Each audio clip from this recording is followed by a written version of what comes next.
એ ખરખરામાં નહીં રહેતા. અને આખી જિંદગી ખાધું તો શું કાઢી લીધું, મને કોણ તમે શું કાઢી લીધું. કદાચ છોકરા ઓછું વધતું સાચવે, સાચવવા જોઈએ, દીકરાઓની ફરજ આવે સાચવ, પણ કદાચ ન સાચવત એ ચિંતા મોક્ષ નહીં બગાડતા, એ ચિંતા મોક્ષ નહીં બગાડતા. મારી તમને ભલામણ છે, ચલાવી લેતા શીખજો. અને કદાચ દીકરાની વહુ કે દીકરા બોલતા હોય કઈ, તમે માનજો કે આમાંથી મારી પ્રીતિ તૂટી જાય, એટલા માટે એ જે કરી રહ્યા છે પોઝિટિવ પકડજો, એ મારા માટે સારું છે.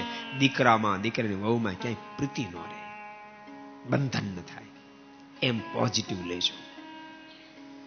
અને ચિંતા છોડીને ભજન કરજો. ન તો યાદ રાખજો મારા શબ્દો, સારા સારા ભગવાનના ભક્તો ક્યારેક દીકરા નથી સાચવતા, દીકરાની વહુ નથી સાચવતા, ખરખરામાં આમ રેગ્યુલર નિયમ પ્રમાણે માળાય કરે, પૂજાય કરે, પણ ન તો પૂજામાં મન લાગે, ન તો માળામાં મન લાગે. સતત એની ચિંતા ચિંતા ચિંતા ચિંતા કર્યા પછી કે છોકરા સાચવવા નથી મળવાના, ચિંતા કર્યા પછી કશું વળવાનું નથી, પણ બગડવાનું ઘણું છે, મોક્ષ બગાડી નાખશે.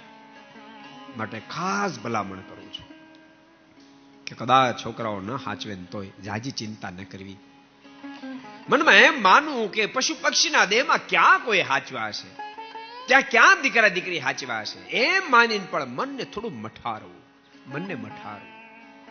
અને ભગવાનના ભક્તોએ ભજન કરી રાખવું, અખંડ મહારાજમાં મનને રાખવાનો પ્રયાસ કરી રાખવો, ઓલી ચિંતા છોડવી. અને કદાચ દીકરા દીકરા વહુ કઈક બોલે, મગજ તપી જાય ને ત્યારે અભ્યાસ કરજો. યુવાનોને પણ કહું છું, અભ્યાસ કરજો, બહુ મોટી ફળશ્રુતિ તમને પ્રાપ્ત થાય છે. મનોમય મનમાં સંકલ્પ, તું શાંત થા, તું શાંત થા, તું શાંત થા, તું શાંત થા. ઓટોમેટિક એનો પ્રભાવ ઉભો થશે, તમારું તપેલું મગજ શાંત થઈ જશે.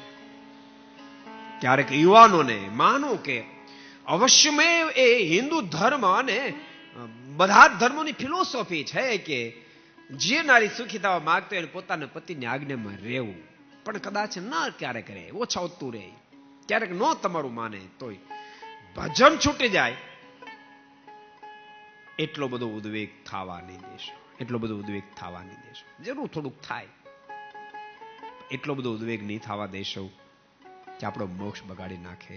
अगर ये वीडियो आपको पसंद आया हो तो लाइक करें और शेयर करना मत भूलिए। सब्सक्राइब करें सरदार कथा चैनल को और बेल आइकॉन पर क्लिक करना मत भूलिए लेटेस्ट वीडियो सबसे पहले पाने के लिए।